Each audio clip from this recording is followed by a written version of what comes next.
Here we go. Gonna open up. So what I've been dealing with. Since it's going on my birthday week, and no, I don't want to celebrate my birthday. If you understand my story, you know why, because I've been through hell and back. So, but gonna open up about it. 1 year ago, tomorrow, which I'll share more of the story tomorrow, more of her story and stuff, but how we came together and stuff. But yeah, it's been 1 year for me, 1 year celibate, and that's the longest I've ever went since I lost my virginity as a teenager. You know, I've changed a hell of a lot. And it's like when you get that close with somebody, it's and you fall like that, it's really hard to bounce back. My guy friends will give me shit now. They're like, dude, you used to be a ladies' man. Like, what's wrong with you now? Like, I'll get hit on and stuff, going out to places, and I just don't act on it anymore. I just don't have that interest anymore. It's like, I feel like more like Jim Carrey in Yes Man, where he loses like all interest and stuff. And there has been some other interest there, since then, but they've been out of state, and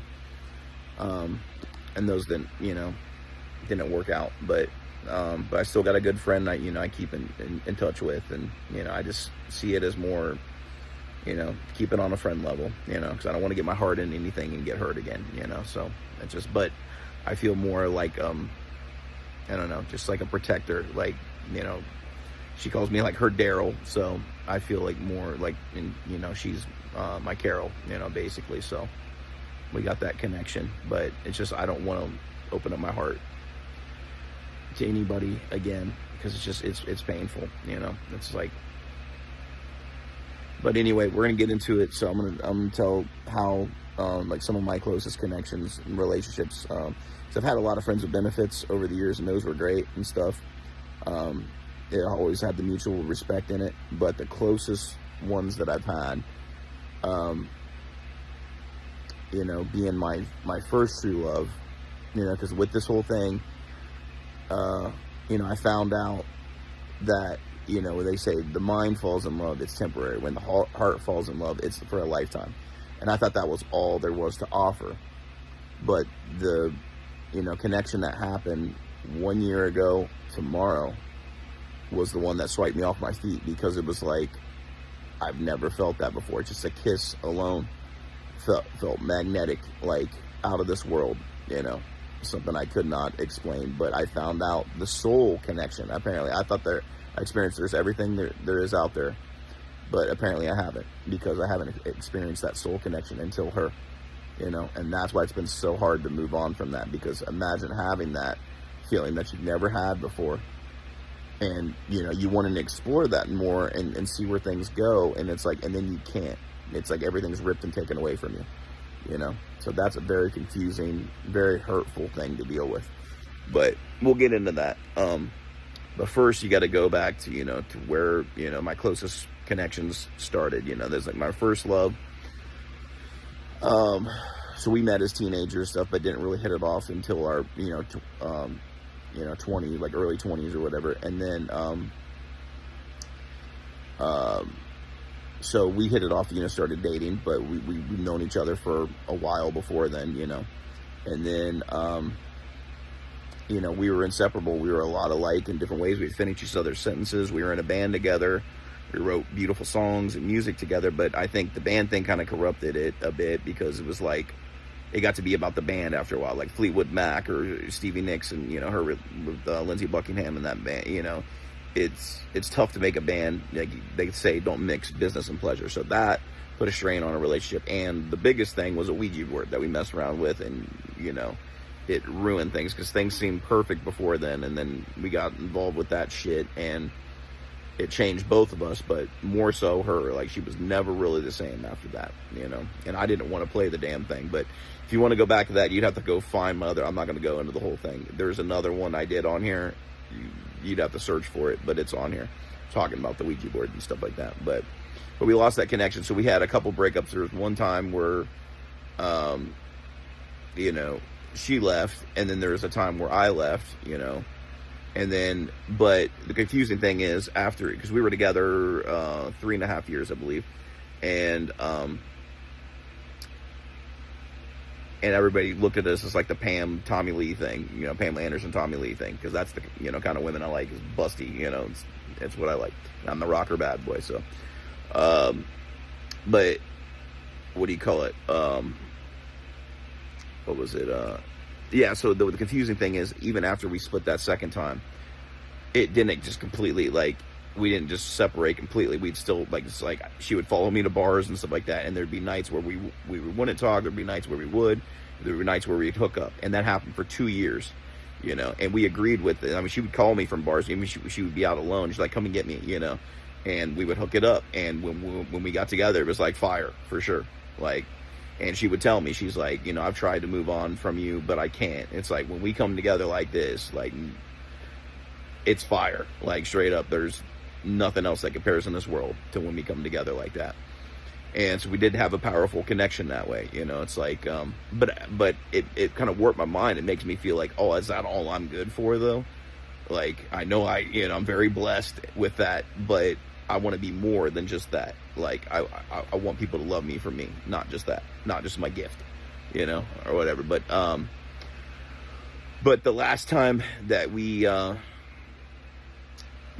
kicked it, well, there was another, I mean, there's been one other time, you know, I ran into her and her family, you know, at a bar, you know, I bought them some drinks and stuff, but nothing happened of that. And, you know, she's married now and stuff, and so I just wish her the best. But but I had another chance of working things out with her, and we were at a bar that night, and, you know, we were making out, you know, and stuff was hitting it off. But that's right when I met my longest relationship. You know, we weren't official yet, but that's right when I was, you know, met her, and so I didn't feel right about it. You know, it's like, I know we're not together, but, you know, I'm starting to see this other girl. You know, it's like, and she's like, oh, the one with the same name as me and stuff like that. You know, and I was like, that's none of your business or whatever. But she was in tears. She goes, I want to get back with you. I want to be back together and stuff. And as much as I wanted to, it's like, because she had that look in her eyes, like, we were doing drinks, I knew it was going down that night, you know.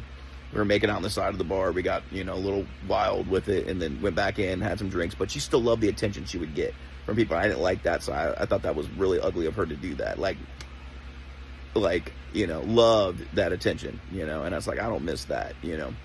And we're sitting at the bar, and we were doing shots, and I knew it was going down, and she goes, I was like, you know what, I think I'm going to head out, you know, and she's like, no, you're not. She's like, you're not going to leave me. You're not going to leave this. And I was like, you want to bet? And I did. I walked out, and she was shocked. Like, she was stunned that I turned her down as much, because she knew, like, how into her I was and stuff like that, and that I could never turn her down. And I did. I walked out that day, you know, and that's something, I don't know if I made the right move or not, and now apparently it was the wrong move, because my longest relationship of 11 years, that has ended. So that was always in the back of my head, did I make the right move there? So when things would go bad in my last relationship, I was like, you know, did I make the wrong decision, you know, sometimes, and that wasn't right, you know, like, on my end, where I screwed up, you know, when things would go wrong, you know, I would compare sometimes. I was like, well, she was never like this, or, you know, and that wasn't right. You should never do that to somebody, make them feel, so that's on me, and that's stuff I've improved on. That's like, I don't ever want to do that again, you know.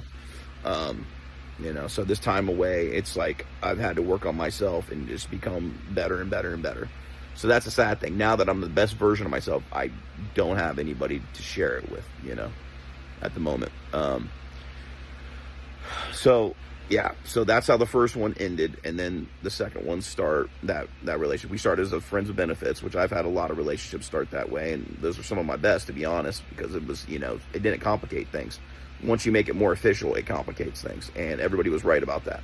That's what even my guy friends would tell me. They're just like, enjoy it while it lasts, man, because once you make it official, it'll change. And it did. So, like, the more serious we would get, the more I would get, like, taken away from me or whatever, or she didn't have to try as much anymore, you know, type of thing. So, made it official. I mean, it was my longest relationship of 11 years, over 11 years.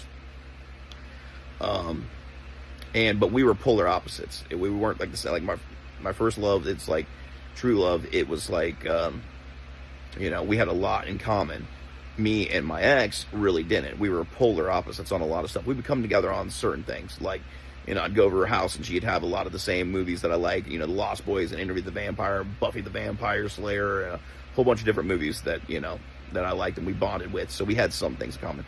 But just overall, she was more like, she was kind of nerdy in some ways. She liked like Harry Potter and Lord of the Rings. And I was not really into that stuff, and Twilight and stuff like that.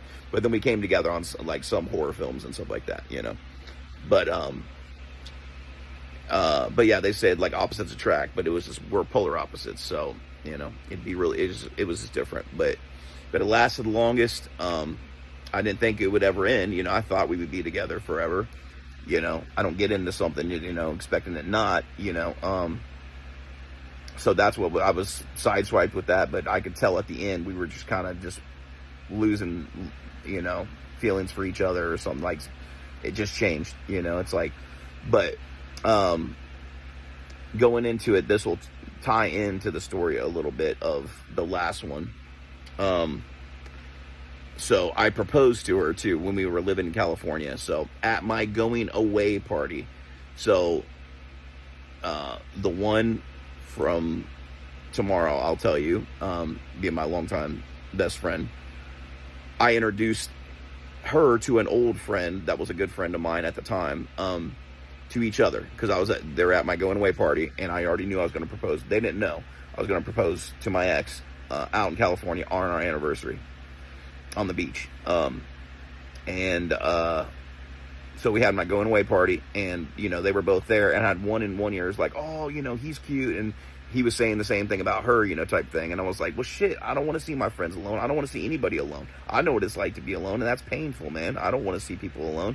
So I was like, if you guys like each other, man, like, shit, let me introduce y'all. I'm going to play matchmaker, trying to do that for friends, like, look out for them, because I didn't want to see them alone or unhappy, or sad, So I introduced them, but even a good friend of her, or that's a mutual friend of ours, she was like, why would you even introduce him? I knew he was bad news. I dated the guy, whatever. And I was like, I didn't know he was like that in relationships, So introducing them, they hit it off, kind of cut themselves off from the world. Didn't see much of them after that, even though they used to be really good friends.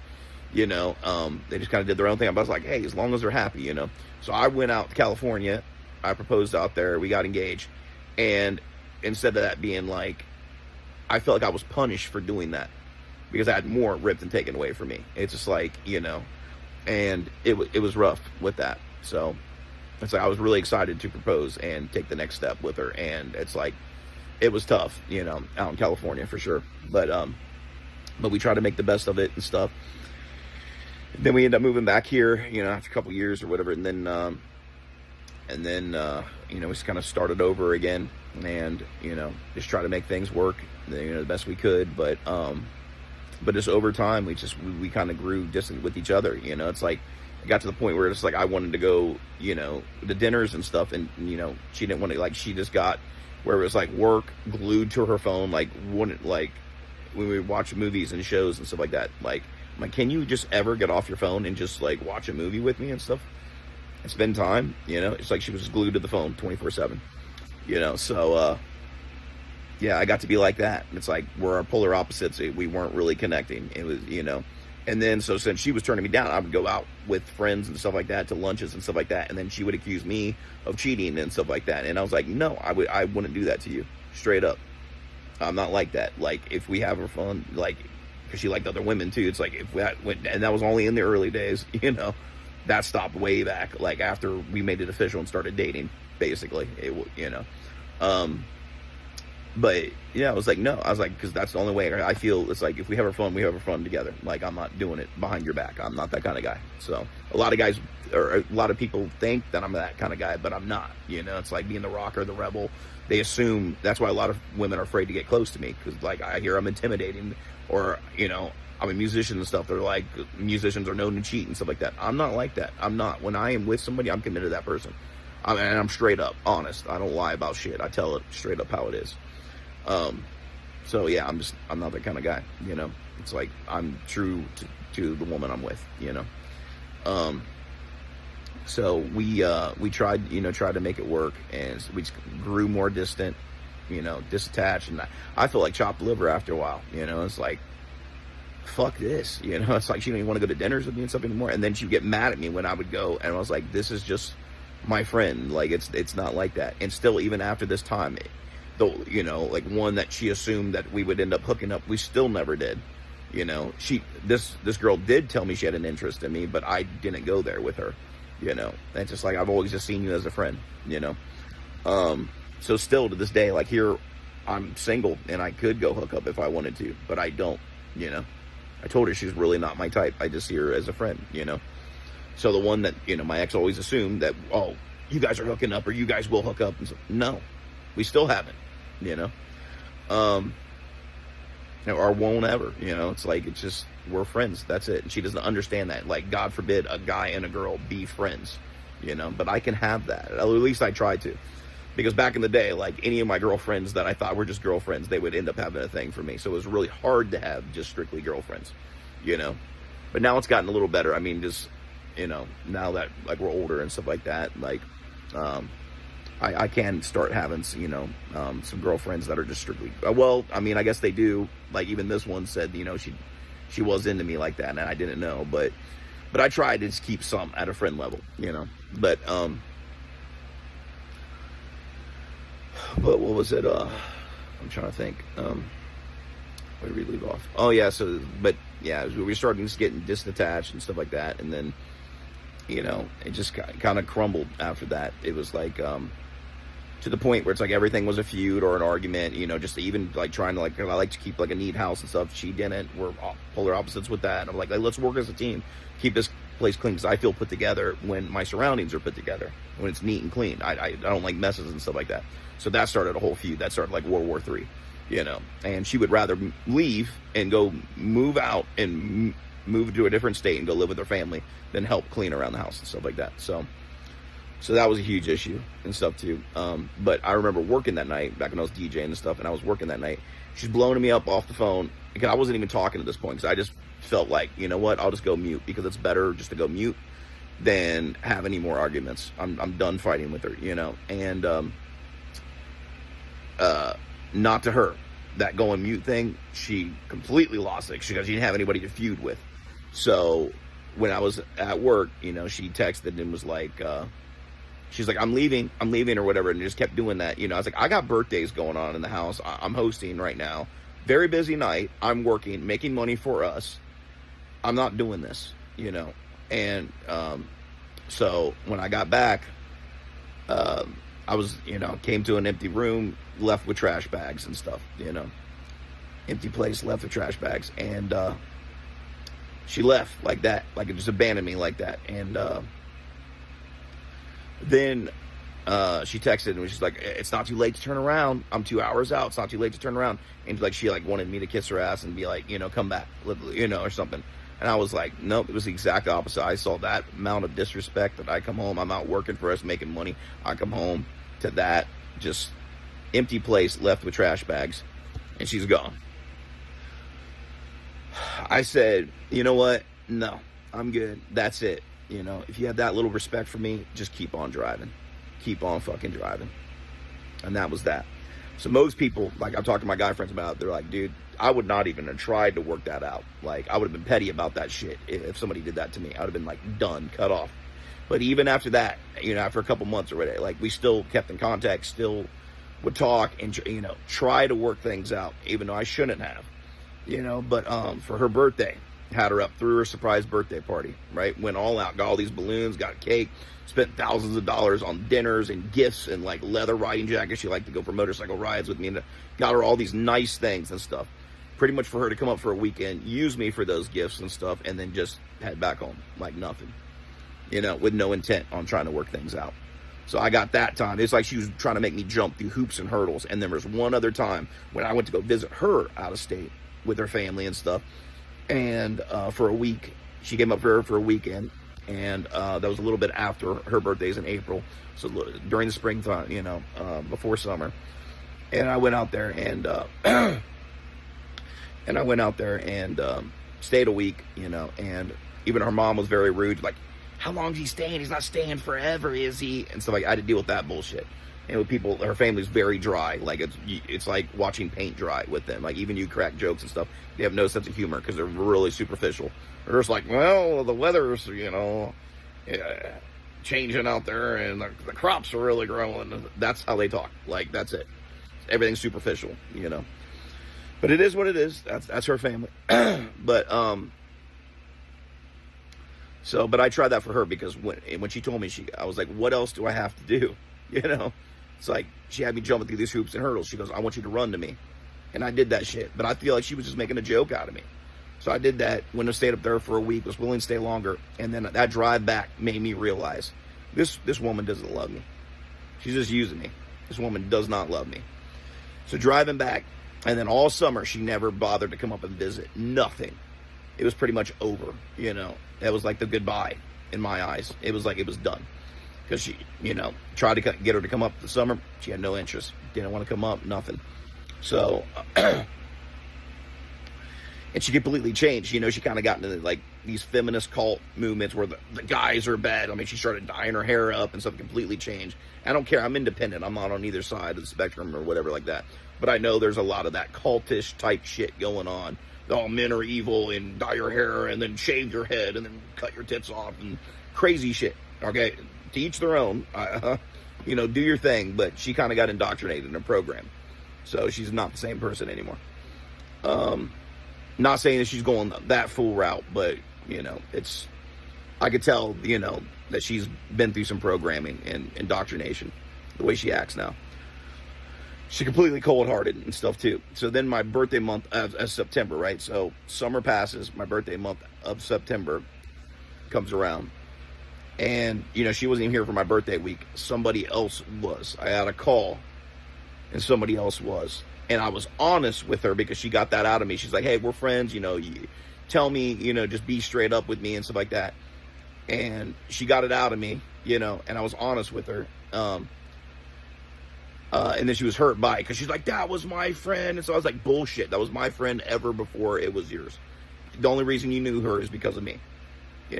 That was my best friend. So she made it all about her. That was my friend and stuff like that. And it's like, no. I mean, yes, they were friends and friendly and stuff like that, but she acted like they were best friends when me and her have been best friends way before I was even with her, or way before that even.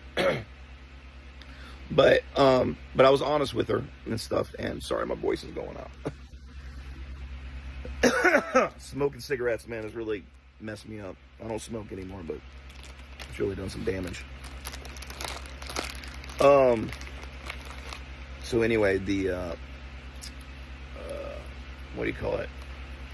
So yeah, that was like the final dagger when, I was honest with her instead of being honest, like respecting me for at least being honest. We weren't together. I had every right. We had every right. She could go see who she wanted. I go see who I wanted, whatever. But that like infuriated her. Like she came up. She's like, well, I'm going to come up the week after my birthday week. She wasn't here for my birthday week. And I was like, no, that's not a good idea right now. I'm really confused. This is not good right now. It's not a good time to come up. That was the only time I said no about her coming up. Before then, when I was asking her to come up, she didn't want no part of it. Then when I'm like, no, I don't want you to come up right now. It's not a good time. She's like, oh, I'm coming up next weekend. Too bad. I'm coming up. So that made things even more complicated. And then the connection I had, she called me the same night that she was in town, so that was really confusing. So I'll have to tell you more of that story, but it's leading up to how, it all went down with that connection. But I'll do the part 2, which is more of that side connection. But anyway, I'm just telling my first love and then my longest relationships part of it tomorrow on the day, 1 year ago tomorrow. It was what was between, because it was going on the 17th, 18th, in between there, because it was that night, whatever. But but I'll tell that tomorrow. But just to finish up my exes, so she came up that weekend, and stuff. my friend really needed me, and I picked her up, and we didn't like hook up that night. There was some kissing and stuff. There was connection there, but I was there for her. And then her brother came and got her and screwed up that whole thing and stuff. And then they left, and I called my ex and I said, all right, because we were going to meet at a bar originally, and that was just a crazy hectic night. I didn't expect my friend to hit me up and need me that night. So I picked her up, and then my ex, we were supposed to meet at the bar, and I said, just meet at the hotel. She was driving into town. I said, meet at the hotel. I'll meet you there, and I was honest with her about it, and stuff. But after my friend left, then I was like, all right, if you want to come pick me up, it's like we can head over to the hotel or whatever. And then like my friend calls me back up, and she's like, oh, I left my sleep medication over there. I got to come back. And I was like, man, this is a clusterfuck. And I told my ex, I was like, hey, just hold off a bit. Just hang back. I can meet up with you later or whatever, And she came in for her meds or was looking for, the meds or whatever. And then we go back. I got her a couple shirts. I gave her those and stuff. And then my ex, being disrespectful about it, just rolls right up, just pulls up in her car and stuff. And I just see my friend in the car, and she was just like, fuck, type of thing. Like, her head fell, and I could see it on her face, and I felt the same way. I didn't even want my ex to come in the town because I was like, this is not a good time. But she has to have everything her way. So, but that connection was like forever severed. It's like we tried to, reconnect again, but it just didn't happen. It just wasn't a good night for that. Her brother cock blocked, us. And then, and came and picked her up because he tracks her location and shit, just like her husband does, And, but I'll explain more of that story. Like, it sounds bad, but I'll explain more of that story so you get a better understanding, of, how things really are and he's not good to her at all, doesn't let her have girlfriends, guy friends, anybody. She's completely cut off from society. She's pretty much like a slave in that relationship. So it's pretty sad. And she was trying to leave that relationship, and I tried to save her. So that's what we'll go into in the next one. But anyway, my ex, she was up for the weekend, and that first night being there, it's like I didn't even want to like look at her, touch her, nothing, because I was like pissed off that she didn't want to come up, and then all of a sudden that she knows me and my friend, connected. Now all of a sudden she's got to come up. But I realized what that weekend was. It was really like a goodbye, type of thing. But I felt bad. Like, I feel like I owed it to her, like, on the hooking up that weekend and stuff like that, because she was in town. She made that drive and stuff. I didn't really want to go there because it was like, I was very confused at the time, because I was like I've fallen for my best friend, and she was actually there on my birthday week, and my ex wanted nothing to do with me.